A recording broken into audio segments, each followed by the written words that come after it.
All right, next item, teacher salary presentation. I'd like to introduce to you committee members and board members that are in attendance at the committee meeting several individuals from WGSD who have been serving on one of the subcommittees in response to the teacher surveys from last year. And this subcommittee was chaired by Mary Sapanek, and you all know Mary, and most of you know Denise. So yeah, she's back there.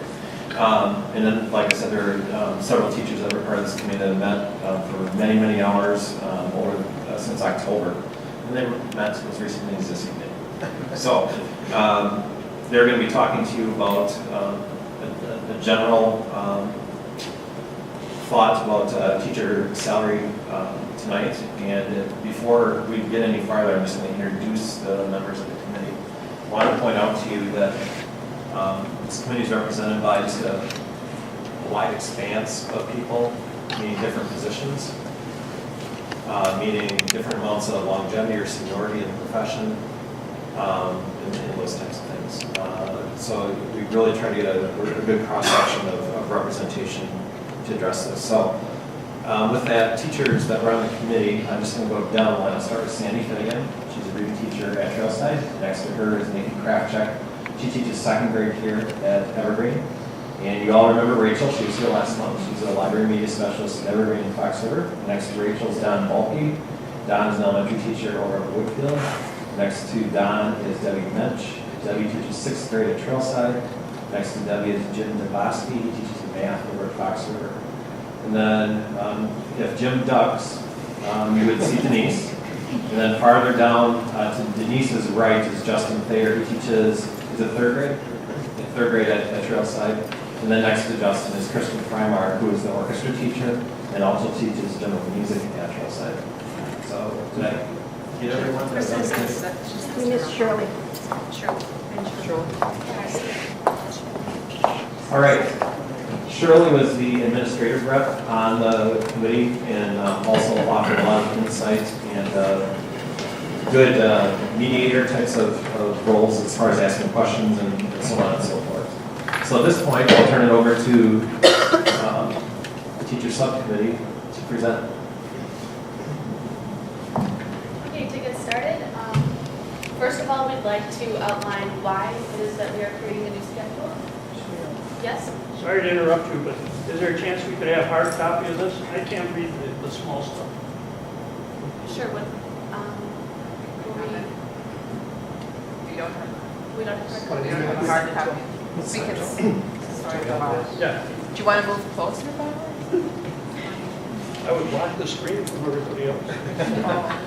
I was going to say, I'll be able to. for Ken. Did she get a microphone? Go ahead. We should have a microphone though. Okay, and then the next presenter will explain in more detail what you see up there so that if you can't see. I know the bulb on the projector is not the greatest. So we don't have the mic. Oh, okay.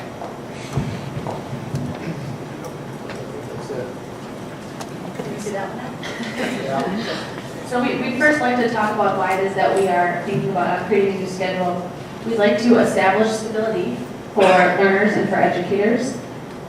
We want to continue to value the teacher experience and their contributions with the current teachers that we have now.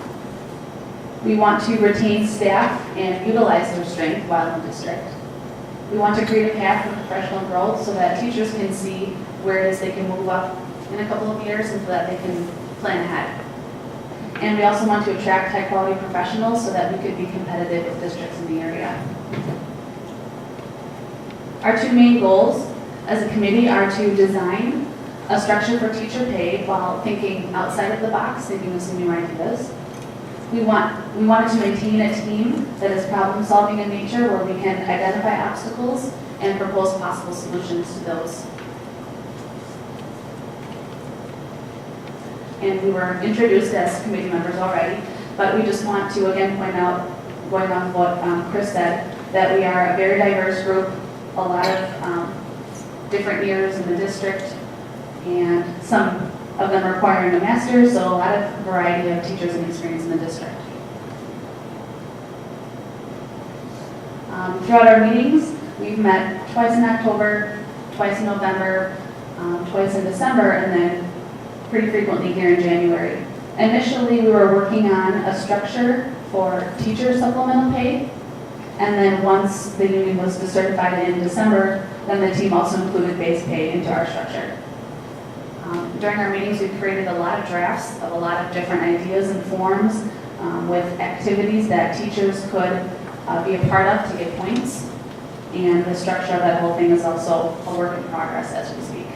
And Rachel will talk about the summary of the pay structure next.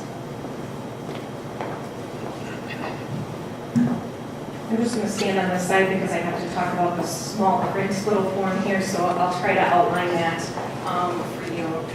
So basically, the summary of this pay structure, we did merge it into one structure after the union was decertified. We were working on two, but obviously it's easier to explain to you and the staff with one structure.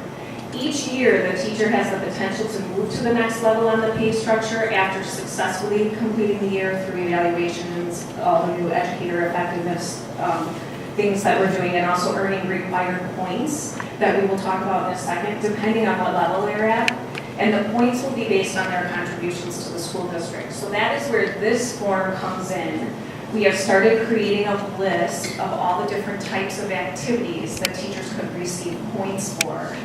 The hard thing that we've also been working on is categorizing them into different categories based on, does it directly affect student achievement, how does it help the district, how many hours is involved. So there are a lot of different components that go into that. Some of these activities would be examples like being a mentor, being on wonderful committees like the salary committee would earn some points for teachers. Other things like student achievement clubs that teachers could run, student council groups, building leadership teams, some of our bigger trips that we do, Trees for Tomorrow, some of the Concordia Spanish trips that they take as well.